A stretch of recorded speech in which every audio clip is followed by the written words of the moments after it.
Is it very dangerous here? Bastante perigoso. Very dangerous, yeah. The top 10 most dangerous cities in the world are all in South and Central America, and I've visited most of them. This region is awash with drugs and guns. Angry, sad, cry. And it doesn't stop. Yes, sir. This is all about economics and trade, supply and demand. And the biggest demander is the United States, just to the north. The biggest consumer of illegal drugs in the world is the United States. That demand fuels violence and corruption across South and Central America. You've got the cartels and you've got the very organised and competing crime gangs across the region.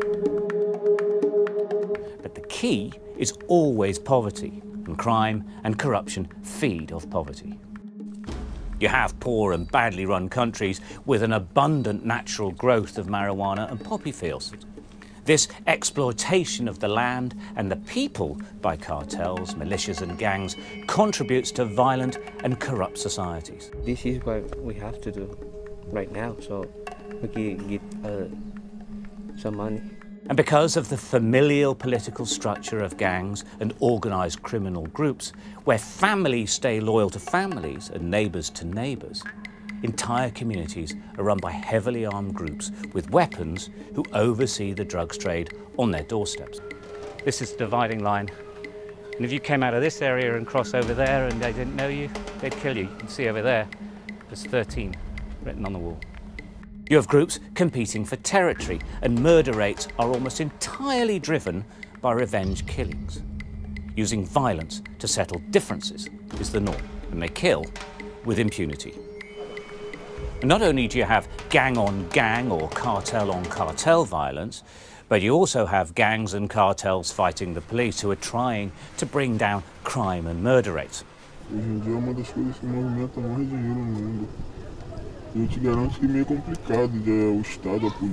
Many low-level gang and cartel members are very young men, and high unemployment rates across the continent contribute to their life of crime.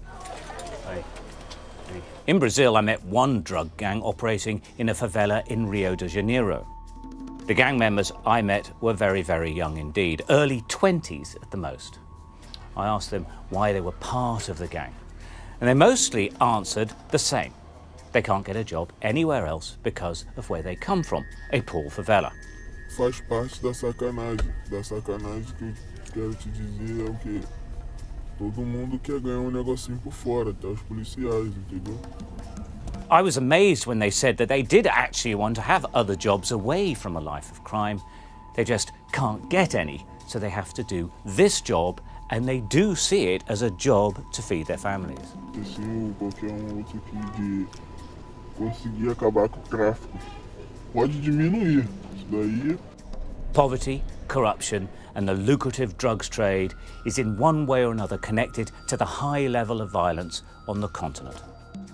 But worryingly, organised crime gangs and cartels are also branching out into other areas like people smuggling. And let's not forget, this continent is next door to the United States, the biggest user of drugs and guns in the world.